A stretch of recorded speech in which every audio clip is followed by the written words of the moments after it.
بسم الله الرحمن الرحيم نحمده ونصلي على رسوله الكريم أما بعد فأعوذ بالله من الشيطان الرجيم ومن يعمل سوءا يجز به ولا يجد له من دون الله وليا ولا نصيرا صدق الله العظيم۔ بزرگان محترم اور عزیز دوستو، اللہ تعالیٰ نے یہ کائنات بنائی اور اس کائنات کا ایک نظام بنایا۔ اس نظام کا ایک حصہ یہ بھی ہے کہ اس دنیا میں انسان جو کچھ کرتا ہے اچھا یا برا، اس کا صلہ، اس کا بدلہ اللہ پاک دنیا میں بھی دیتے ہیں اور آخرت میں بھی دیتے ہیں۔ اللہ تعالیٰ اس کائنات کے خالق ہیں، مالک ہیں، وہی اس کائنات کی تمام تر ضروریات پوری کرنے کی ذمہ داری اللہ پاک نے خود لی، اور یہ اللہ تعالیٰ کی ربوبیت ہے کہ اس کائنات میں اللہ نے جتنی مخلوقات پیدا کی ہیں ان تمام مخلوقات کی تمام تر ضروریات اللہ رب العالمین پوری کرتے۔ اللہ نے یہ اختیار کسی کو بھی نہیں دیا، یہ نظام اللہ نے اپنے پاس رکھا ہے۔ ہم اگر اپنے یہاں کوئی خوشی کا موقع ہوتا ہے، کوئی تقریب منعقد ہوتی ہے، ہم اگر مہمانوں کے طور پر کچھ لوگوں کو بلاتے ہیں تو ان کا انتظام کرنے میں ہمیں کتنی دقتوں کا سامنا کرنا پڑتا ہے، اور ایک وقت کا پروگرام ہوتا ہے اور کئی دن ہمیں اس کی تیاری میں لگ جاتے، اور جن لوگوں کو ہم نے مدعو کیا ان کی خاطر تواضع میں جو وقت صرف ہوتا ہے اور جن مراحل سے ہم گزرتے ہیں، جو لوگ کر چکے انہیں اس بات کا احساس ہے۔ اللہ تعالیٰ نے اس نظام میں اپنے ساتھ کسی کو شریک نہیں رکھا۔ اللہ نے یہ نظام اپنے ہاتھ میں رکھا۔ قرآن کریم کے 12ویں پارے کی پہلی آیت ہے وَمَا مِن دَابَّةٍ فِي الْأَرْضِ إِلَّا عَلَى اللَّهِ رِزْقُهَا، کہ روئے زمین پر کوئی بھی مخلوق ایسی نہیں ہے جس کے رزق کی ذمہ داری اللہ نے خود نہ لی ہو، اللہ نے وہ ذمہ داری دی ہے۔ اور رزق کا لفظ صرف کھانے پینے کی چیزوں پر نہیں بولا جاتا۔ جیسے ہم انسان ہیں، ہماری ضرورت ہے، ہماری ضرورت میں جہاں کھانا ہے، جہاں پینا ہے، اسی کے ساتھ ہماری ضرورت میں صحت مندی بھی ہے، وقت پر سانس کا لینا بھی ہے، ہماری ضرورت میں کپڑا بھی ہے، ہماری ضرورت میں موسم بھی ہے۔ یہ ساری چیزیں ہماری ضرورت میں شامل ہیں۔ ان ساری ضرورتوں کو پورا کرنا اللہ رب العالمین نے اپنے ذمے لے رکھا ہے۔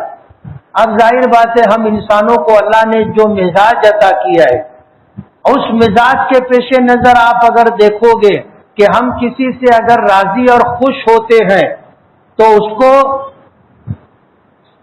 جھکتا دینے کی کوشش کرتے، اس کے حق سے زیادہ اس کو دے دیتے، اور جن سے ہم ناراض ہو جاتے ہیں تو جو ان کا حق بنتا ہے اس کو بھی دینے میں ہم لوگ کوتاہی کرتے، بلکہ بسا اوقات تو ایسا ہوتا ہے کہ ہم اب ان لوگوں کو جن سے ہماری ناراضگی ہے یا جن سے جھگڑا اور عداوت و دشمنی ہے، ہم ان کو بالکل محروم کر دیتے، ان کا جو حق بنتا ہے وہ بھی نہیں دیتے۔ اب آپ سوچو، اگر اللہ پاک نے یہ ذمہ داری ہم انسانوں کو دی ہوتی کہ انسانوں کے علاوہ بھی جتنی مخلوقات ہیں ان تمام کی ضرورتیں پوری کرنے میں اگر ہمیں بھی کچھ اختیار ملا ہوتا تو ہم کیا کرتے؟ اللہ نے یہ اختیار کسی کو نہیں دیا، اللہ نے یہ ذمہ داری اپنے پاس رکھی۔ ایک مخلوق اور ہے جسے ہم جنات و شیاطین سے تعبیر کرتے ہیں، اللہ پاک کی مخلوق ہے وہ بھی، اور اللہ پاک بھی ان کے رب ہیں، اللہ کی ربوبیت میں وہ بھی آتے ہیں۔ ان کے کھانے کی، پینے کی، ان کی دیگر ضروریات کی ذمہ داری بھی اللہ پاک پوری کرتے ہیں۔ ظاہر بات ہے ہمیں تو وہ نظر نہیں آتے۔ جب ہمیں وہ نظر ہی نہیں آتے تو ہم ان کی ضرورت کیسے پوری کر سکتے؟ ہمارے لیے جو غذائیں اللہ نے رکھی ہیں وہ ہم اور آپ جانتے ہیں۔ ہر مخلوق کے لیے اللہ نے الگ الگ انتظام کر رکھا ہے۔ جیسے ہم لوگ بچپن سے سنتے تھے کہ کوئلہ جنات و شیاطین کی غذا ہے، حالانکہ حدیثوں میں قرآنی آیات سے اس کا کہیں ثبوت نہیں ملتا۔ اور یہ بھی دیکھا کہ جب کہیں سفر میں جائیں یا پکنک میں جائیں یا کھیتی اور جنگل میں جا کر کھانے کی نوبت آئے تو اس وقت بچپن میں ہم دیکھتے تھے لوگ کوئلہ اپنے ساتھ لے جاتے تھے۔ ایک کوئلہ آگے پھینکتے تھے، ایک پیچھے پھینکتے تھے، ایک دائیں طرف پھینکتے تھے، ایک بائیں طرف پھینکتے تھے، اور یہ کہا جاتا تھا کہ یہ جنات و شیاطین کی غذا ہے۔ اب ہم کھا رہے ہیں تو ان کو بھی دینا ضروری ہے، کھلانا ضروری ہے۔ جنگلات ان کے رہنے کی جگہ ہے۔ بچپن میں یہ ہم سنا کرتے تھے، لیکن جب ہم نے پڑھا تو کہیں قرآن و حدیث میں اس کا ثبوت نہیں ملا کہ کوئلہ جنات و شیاطین کی غذا ہے۔ حدیث پاک میں ہمیں دوسری چیزیں ملی۔ نبی کریم صلی اللہ علیہ وسلم کے پاس جس طرح انسان آیا جایا کرتے تھے، انسانوں کے وفود مختلف علاقوں سے، قبائل سے آیا کرتے تھے، آ کر کے ملاقات کرتے تھے، اپنے مسائل رکھتے تھے، اپنی ضروریات کے تقاضے رکھا کرتے تھے، تو آپ کی خدمت میں دوسری مخلوقات کا آنا بھی ثابت ہے۔ دوسری مخلوقات بھی آتی تھی اور آ کر اللہ کے رسول صلی اللہ علیہ وسلم کے سامنے اپنی فریاد رکھا کرتی تھی۔ اللہ کے نبی صلی اللہ علیہ وسلم ہدایات جاری کیا کرتے تھے۔ حدیث پاک میں آتا ہے مدینہ منورہ سے باہر آپ کسی ضرورت سے نکلے تو ایک جوان اونٹ آیا اور آ کر کے اس نے زمین پر اپنا سر رکھ دیا اور رونے لگا، آواز کے ساتھ رونے لگا۔ نبی کریم صلی اللہ علیہ وسلم آگے بڑھے اور آپ نے اس اونٹ کی گردن پر اس کے کانوں کے نیچے ہاتھ رکھا اور سہلایا اور تھپکی دی۔ پھر اس جوان اونٹ نے اپنا سر اٹھایا تو اس کی آنکھوں سے آنسو بہ رہے تھے۔ حضور پاک صلی اللہ علیہ وسلم نے پوچھا کہ بھائی اس کا مالک کون ہے؟ ایک صحابی آئے، کہنے لگے کہ اللہ کے رسول یہ میرا اونٹ ہے۔ فرمایا کہ اس نے تیری شکایت کی ہے، اور شکایت یہ کی ہے کہ تو اس سے کام زیادہ لیتا ہے اور اس کو کھانا کم دیتا ہے۔ تو جانور بھی آپ کے پاس آیا کرتے تھے اور اپنی فریاد رکھا کرتے تھے۔ ایک موقع پر آپ نے فرمایا کہ جنوں کا وفد آیا اور آ کر کے اس نے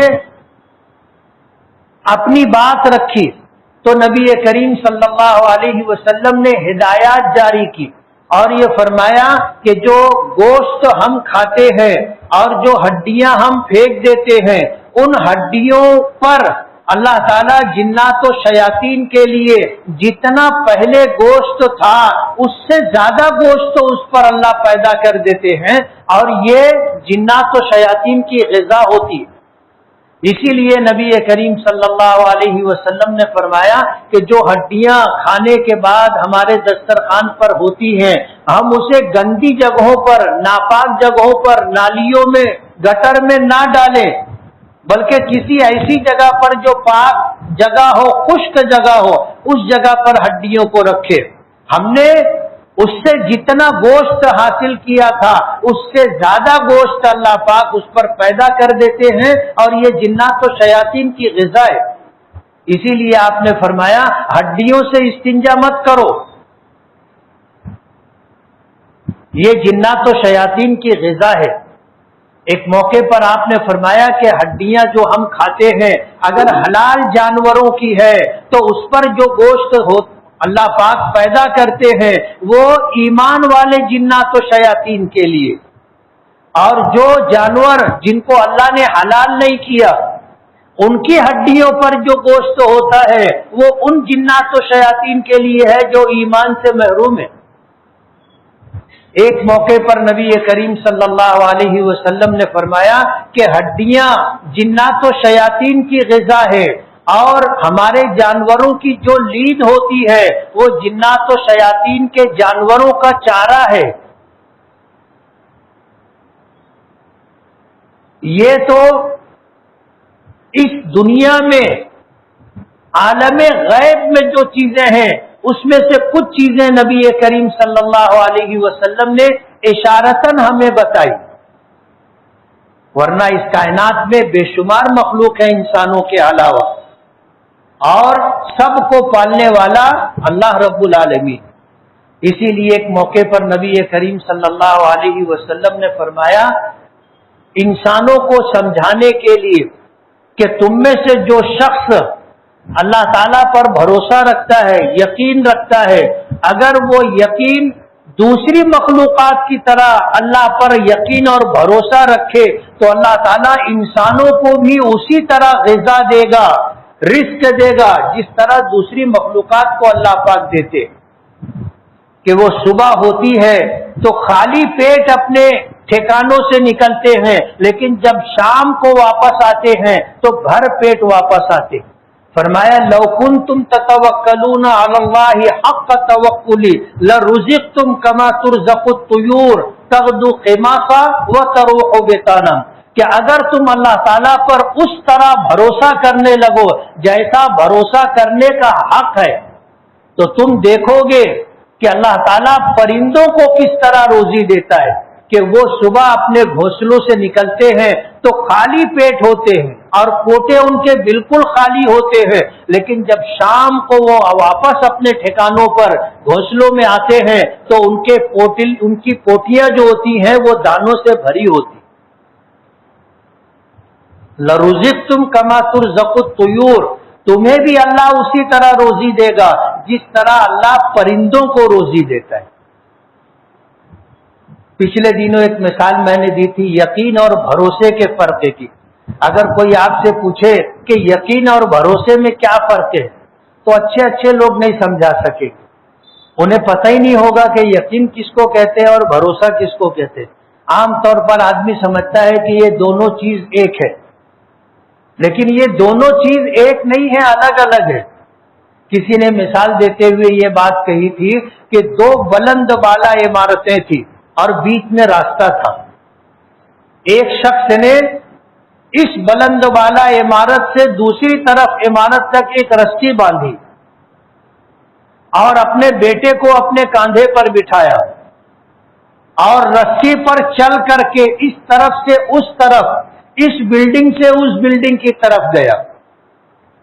تماشائی نیچے کھڑے ہو کر کے تماشا دیکھ رہے تھے اور سب دم بخود تھے، سانس رکی ہوئی تھی کہ کیا ہوگا، اگر اتنی اوپر سے نیچے گرا تو دونوں کا کام ہو جائے گا۔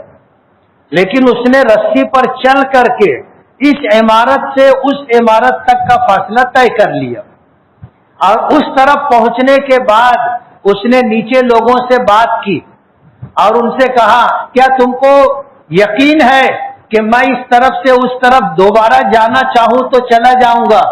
سب نے کہا کہ ہاں ہم کو یقین ہے کہ تم جس طرح اس طرف سے اس طرف گئے ہو تو ہم نے تم کو جاتے ہوئے دیکھا ہے، ہمیں یقین ہے کہ تم اس طرف سے اس طرف بھی آ جاؤ گے۔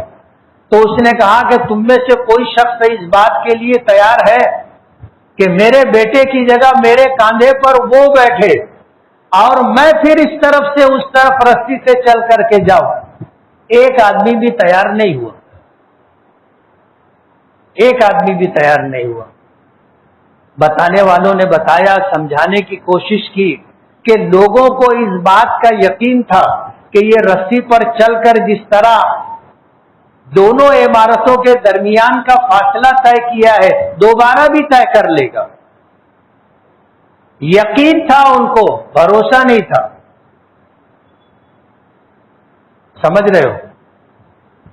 یقین تھا کہ یہ پار کر لے گا لیکن بھروسہ نہیں تھا۔ اس لیے عربی زبان میں یقین کے لیے تو یقین کا لفظ استعمال ہوتا ہے اور بھروسے کے لیے توکل کا لفظ استعمال ہوتا ہے۔ دونوں میں فرق ہے اور زمین آسمان کا فرق ہے. اسی لیے اللہ حضور پاک صلی اللہ علیہ وسلم نے فرمایا لو کنتم تتوکلون علی اللہ حق توکلی لرزقتم کما ترزق الطیور، کہ تم اگر اللہ تعالیٰ پر اس طرح بھروسہ کرو جس طرح بھروسہ کرنے کا حق ہے، تو اللہ تعالیٰ تمہیں بھی اسی طرح روزی دے گا جس طرح پرندوں کو روزی دیتا ہے بغیر سبب کے. ہمیں تو پیٹ بھرنے کے لیے ہاتھ پیر چلانے پڑتے ہیں، اپنے کھانے پینے کا انتظام کرنا پڑتا ہے، محنت مزدوری کرنا پڑتا ہے، کمانا پڑتا ہے. کمانے کے بعد جو پیسے ملتے ہیں اس پہلے پیسوں سے کھانے پینے کی چیزیں لانی پڑتی ہیں، اور کھانے کے لائق بنانے کے لیے 17 پاپڑ بیلنے پڑتے ہیں. اس کے بعد جا کر آدمی اس چیز کو کھاتا ہے جس سے اس کا پیٹ بھر سکے.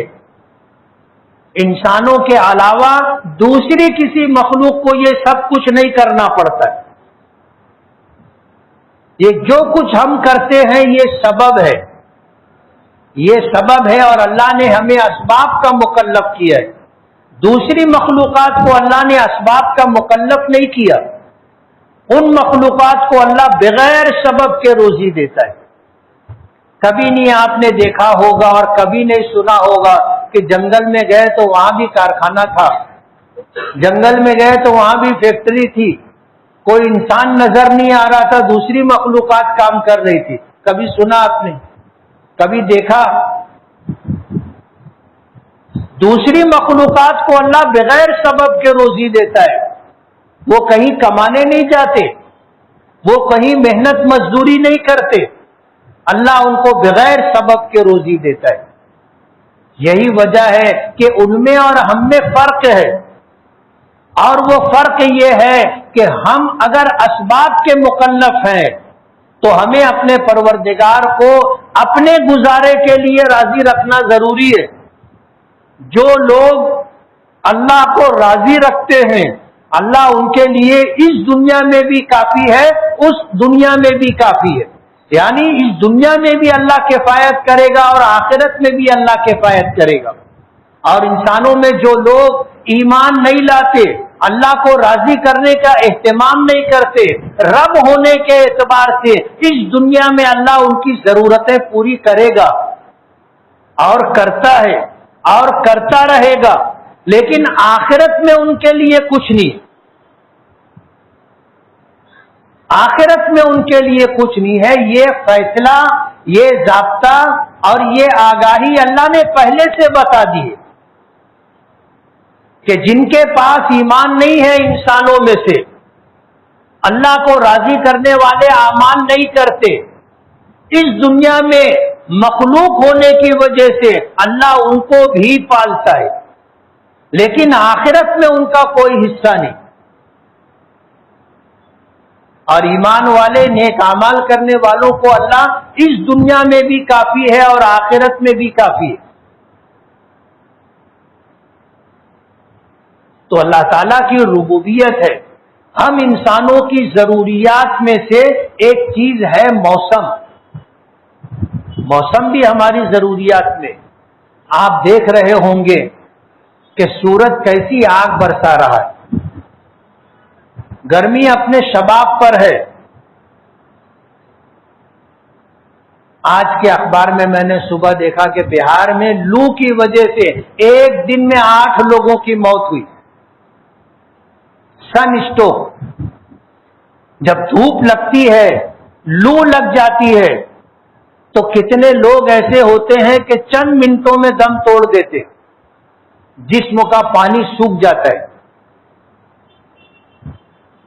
ہمارے یہاں بھی گرمی کتنے شباب پر ہے آپ کو پتا ہے. گھر سے نکلتے آدمی پہلے دیکھتا ہے کہ باہر کی چمک کیسی ہے. موسم سخت ہوتا جا رہا ہے، اور ظاہر بات ہے یہ اللہ کے قبضے قدرت میں ہے، اللہ کے اختیار میں. حدیث پاک میں جو قرآن کریم کی آیت میں نے پڑھی کہ وَمَن يَعْمَلْ سُوءًا يُجْزَ بِهِ، کہ جو آدمی برائی کرے گا اسے اس کی سزا دی جائے گی۔ ان موسموں کے بننے اور بگڑنے میں ہمارے اعمال کو عمل دخل ہے، ہمارے کاموں کو، ہمارے ہاتھوں سے وجود پانے والے افعال کو عمل دخل ہے۔ اس دنیا کو اللہ نے جیسا بنایا تھا، اگر یہ دنیا اسی طرح رہتی تو موسم کی یہ مار ہمیں نہیں جھیلنی پڑتی۔ ان زمینوں پر درخت اور پودے کون لگاتا ہے؟ اللہ اپنی قدرت سے اگاتا ہے۔ آپ جنگلوں میں چلے جاؤ، کبھی کسی انسان نے وہاں کوئی درخت نہیں لگایا، لیکن درخت خود بخود لگتے ہیں اور بوڑھے ہو کر ختم ہوتے رہتے ہیں اور نئے نئے درخت لگتے رہتے ہیں، اور انسانوں کی اور اس دنیا کی ضرورت کے اعتبار سے اللہ پاک درخت تو اگاتے ہیں۔ لیکن جب انسانوں نے اپنی ضرورت کے لیے ان درختوں کو بے دریغ کاٹنا شروع کر دیا تو موسم بدلنا شروع ہو گیا۔ حالانکہ نبی کریم صلی اللہ علیہ وسلم نے ہمیں درخت لگانے کی تاکید کی ہے، درخت لگانے کی تاکید کی ہے، اور جو درخت ہوں ان کو بلا وجہ کاٹنے سے منع کیا ہے۔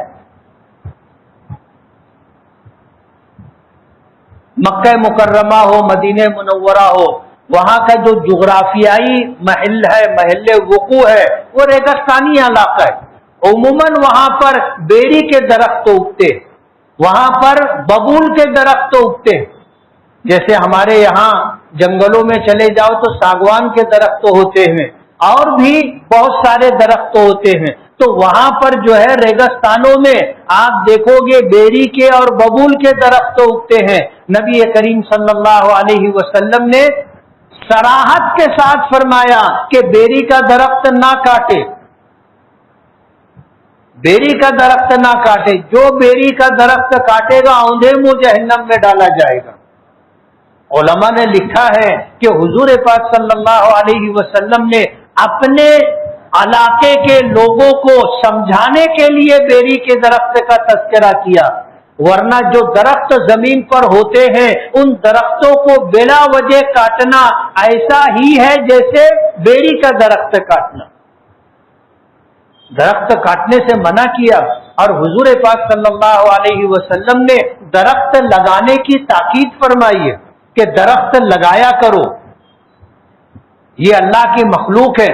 جب درخت لگتا ہے سرسبز و شاداب رہتا ہے، اس کی ٹہنیاں، اس کے پتے اللہ کا ذکر کرتے، اس کی ٹہنیاں اور اس کے پتے اللہ کا ذکر کرتے ہیں، اور 24 گھنٹہ اللہ کا ذکر کرتے رہتے ہیں۔ وہ نیکیاں ان کے نام اعمال میں لکھی جاتی ہے جنہوں نے یہ درخت لگایا، جنہوں نے یہ درخت لگایا ان کے نام اعمال میں وہ نیکیاں لکھی جاتی۔ ایک حدیث میں آتا ہے نبی کریم صلی اللہ علیہ وسلم نے فرمایا کہ آدمی درخت لگاتا ہے، اس درخت پر پھل آتا ہے، اس درخت پر پھول آتا ہے، پھل آتے ہیں، اور پھر لوگ اس درخت کے پھل اور پھول سے فائدہ اٹھاتے ہیں۔ آپ نے فرمایا کہ جو درخت آپ نے لگایا تھا اس درخت سے اگر کسی مخلوق نے فائدہ اٹھایا تو اللہ تعالیٰ درخت لگانے والے کو اجر و ثواب عطا کرتا ہے۔ ہم نے کھیتی لگائی، ہم نے درخت لگائے، ہم نے کھیتی لگائی غلے کے لیے، ہم نے درخت لگائے پھل کے لیے، فرمایا کہ اگر کوئی پرندہ آ کر کے، کوئی جانور آ کر کے اس میں سے کچھ کھا لے تو جو کچھ اس نے کھایا ہے وہ تمہارے نام اعمال میں صدقہ لکھا جائے گا۔ آپ نے درخت لگانے کی تاکید کی کہ درخت جب آدمی لگاتا ہے تو مسافر اس کے ساتھ سائے سے فائدہ اٹھاتے، اور یہ درخت جو ہوتا ہے قدرت کے نظام کا ایک حصہ ہے۔ آج کی سائنس ہمیں یہ سمجھاتی ہے کہ اس سے آکسیجن نکلتی ہے اور کاربن ڈائی آکسائڈ جو ہے وہ جذب کر لیتا ہے۔ یہ چیزیں آج ہمیں سائنسی علوم حاصل ہونے کی وجہ سے معلوم ہوئی، نہیں معلوم تھی تو بھی درخت اپنا کام کر رہا تھا. تو یہ آج زمین پر جو موسم کی تبدیلی ہے یہ بھی اللہ کے قبضہ قدرت میں، اور اللہ تعالیٰ ان کو بدلتا رہتا ہے. موسم کی سختی میں انسانوں کا اپنا کہیں نہ کہیں ایسا عمل ہے جس کی وجہ سے ان چیزوں کو ہمیں بھگتنا پڑ رہا ہے کہ درخت کاٹے جا رہے ہیں، درخت لگائے نہیں جا رہے. اسی کے ساتھ ساتھ نئی نئی مشینیں ایجاد میں آ چکی ہیں، ان کو ہم استعمال کرتے ہیں، ان سے جو ہے پالوشن، فضائی آلودگی بڑھتی ہے، اس کی وجہ سے بھی موسم پر اثرات پڑتے. ظاہر بات ہے یہ ہمارے اپنے ہاتھوں کی کمائی، ہم نے یہ کیا ہے اور کر رہے ہیں جس کی وجہ سے موسم کی مار کو ہمیں جھیلنا پڑ رہا ہے. ورنہ اللہ نے یہ دنیا بڑی خوبصورت بنائی جہاں پر ان چیزوں کا وجود نہیں ہے. قدرتی نظام اور قدرتی ماحول ہے، وہاں کی فضا اور وہاں کا موسم قدرتی ہوتا ہے کہ دور دراز سے لوگ وہاں پہنچتے ہیں ان موسموں کا لطف اٹھانے کے لیے. تو ضرورت اس بات کی ہے کہ ہم لوگ اپنی ذمہ داری محسوس کریں اور یہ پیغام یہاں سے لے کر کے جائیں کہ ہم اپنی زندگی میں اپنے ہاتھوں سے کچھ پیڑ پودے لگائیں گے نا، اور اس نیت سے لگائیں گے کہ اس کے سائے سے اور اس کے پھل پھول سے دوسری مخلوق فائدہ اٹھائے. اور جب تک یہ درخت ہرا بھرا رہے گا اور اس کی ٹہنیاں، اس کے پتے اللہ کا ذکر کرتے رہیں گے، اس کا اجر و ثواب ہمیں ملتا رہے گا. ہر تر چیز اللہ کو یاد کرتی، ہر تر چیز. قرآن کریم میں آتا ہے کہ کوئی مخلوق ایسی نہیں ہے جو اللہ کا ذکر نہ کرتی ہے، اللہ کی تسبیح نہ بیان کرتی ہے. وَلَٰكِن لَّا تَفْقَهُونَ تَسْبِيحَهُمْ إِلَّا قَلِيلًا، مگر تم میں سے بہت کم لوگوں کو معلوم ہے کہ یہ مخلوق بھی اللہ کا ذکر کرتی. تمہیں پتہ نہیں، تمہیں معلوم نہیں، ہر چیز اللہ کا ذکر کرتی. نبی کریم صلی اللہ علیہ وسلم ایک مرتبہ قبرستان سے گزرے، رک گئے، اور پھر آپ نے فرمایا کہ ٹہنی لاؤ. لوگ گئے، کھجور کے درخت کی ایک ٹہنی کاٹ کے لائے. حضور نے درمیان سے اس کے دو حصے کیے، چیرا، اور ایک قبر پر ایک رکھ دی، دوسری قبر پر دوسرا، اور فرمایا کہ ان قبر والوں کو عذاب ہو رہا تھا. ایک کو پیشاب سے بے احتیاطی کی وجہ سے، پیشاب سے بے احتیاطی کی وجہ سے کہ یہ جب پیشاب کرتا تھا تو اس کے چھینٹوں سے نہیں بچتا تھا. اسی لیے ہماری شریعت کا حکم ہے آدمی پیشاب کرے تو بیٹھ کر کے پیشاب کرے، تاکہ پیشاب کرتے ہوئے پیشاب زمین سے قریب تر رہ کر کے نکلے اور پھر اس کے چھوٹے اڑ کر کے ہمارے کپڑوں پر، ہمارے جسم پر نہ آئے. آدمی اگر کھڑے ہو کر کے پیشاب کرے گا تو اس بات کا اندیشہ ہوتا ہے کہ جب پیشاب اونچائی سے زمین پر گرے گا تو اس کے چھینٹے اڑیں گے اور ہمارے کپڑوں کو اور ہمارے پیروں کو ملوث کر دیں گے. بیٹھ کر کے پیشاب کرو. حضور نے یہاں تک ہمیں بتایا اور فرمایا کہ اس کو پیشاب سے بے احتیاطی کی وجہ سے عذاب ہو رہا تھا اور دوسرے کو غیبت اور چغلخوری کرنے کی وجہ سے. اور پھر آپ نے فرمایا کہ مجھے اس بات کا گمان ہے کہ یہ تر ٹہنیاں جو میں نے ان کی قبروں پر رکھی ہے، جب تک یہ اللہ کا ذکر کرتی رہیں گی، جب تک ہری رہیں گی اللہ کا ذکر کرتی رہیں گی، اور ان کے اللہ کا ذکر کرنے کی وجہ سے قبر میں جو مرحوم مدفون ہے ان کو اللہ پاک راحت عطا کرے. اسی لیے اپنے مرحومین کی قبروں پر درخت بھی لگانا چاہیے. قبرستانوں میں اپنے مرحومین کی قبروں پر درخت لگانا چاہیے. یہ درخت جب تک ہرا بھرا رہے گا اللہ کا ذکر کرتا رہے گا اور پھر اللہ مرحوم کو عذاب قبر سے اس راحت نصیب ہوگی. درخت لگایا جائے، لگائیں گے، درخت لگائیے آپ کا درخت لگانا موسم کو بنانے میں، سازگار کرنے میں انشاءاللہ اس کا عمل دخل رہے گا، اور اسی کے ساتھ اس نیت سے لگائیں کہ اس کے سائے سے دوسری، اس کے پھل پھول سے دوسری مخلوقات فائدہ اٹھائیں گی، اللہ اس کا اجر ہمیں دے گا۔ جب تک یہ درخت رہے گا، ہرا بھرا رہے گا، جب تک یہ اللہ اس کی ٹہنیاں، اس کی پتیاں اللہ کا ذکر کرتی رہیں گی، اور اس کا اجر و ثواب ہمارے نام اعمال میں لکھا جائے گا۔ آج جو موسم کی مار ہم جھیل رہے ہیں، ایک آدمی ایک درخت لگائے، انشاءاللہ موسم کی تبدیلی پر اس کا اثر پڑے گا۔ نبی کریم صلی اللہ علیہ وسلم نے فرمایا، اعمالکم عمالکم، تمہارا عمل ہی تم پر حکومت کرتا ہے، تمہارا عمل ہی تم پر اثر انداز ہوتا ہے، جیسا تمہارا عمل ہوگا اسی طرح تمہارے حق میں فیصلے کیے جائیں گے۔ بعض روایتوں میں آتا ہے کہ زمین سے جیسا تمہارا عمل آسمان پر جائے گا، آسمان سے اسی طرح کے فیصلے تمہارے لیے نازل ہوں گے۔ تو کہیں نہ کہیں ایک انسان ہونے کے ناطے اور دنیا کے دارالاسباب ہونے کی وجہ سے، ہمارے اعمال کی وجہ سے اللہ پاک کے فیصلے اچھے یا برے ہمارے حق میں ہوتے۔ کرنے والی ذات اللہ کی ہے، وہی کرتا ہے۔ ہمیں تو اس بات کا یقین ہے کہ اگر روئے زمین پر ایک درخت بھی نہ ہو اور اللہ موسم ٹھنڈا رکھنا چاہے تو اللہ کو اس پر قدرت ہے، اور اس بات کا بھی یقین ہے کہ اگر پوری دنیا درختوں سے بھر دی جائے اور اللہ اگر موسم کو گرم رکھنا چاہے تو موسم گرم رہے گا۔ کرنے والی ذات اللہ کی ہے، لیکن سبب کے درجے میں ہمیں جن باتوں کی ہدایت دی گئی ہے ان باتوں کا خیال رکھنا ضروری ہے۔ اس لیے درخت لگائیے، اپنے مرحومین کی قبروں پر درخت لگائیے، اپنے گھر کے آمنے سامنے درخت لگائیے، اس کی آبیاری کیجیے اس نیت کے ساتھ کہ یہ بھی ایک عمل ہے جس کی ہمارے پیغمبر نے ہم کو تاکید کی ہے، اور بلا وجہ درختوں کے کاٹنے سے منع کیا ہے۔ یہ درخت ہوں گے کہ اللہ کی مخلوق کو اس سے راحت اور فائدہ ہوگا، اور انشاءاللہ ہمارے لیے اجر و ثواب کا بھی باعث ہوگا۔ وآخر دعوانا ان الحمد للہ رب العالمین۔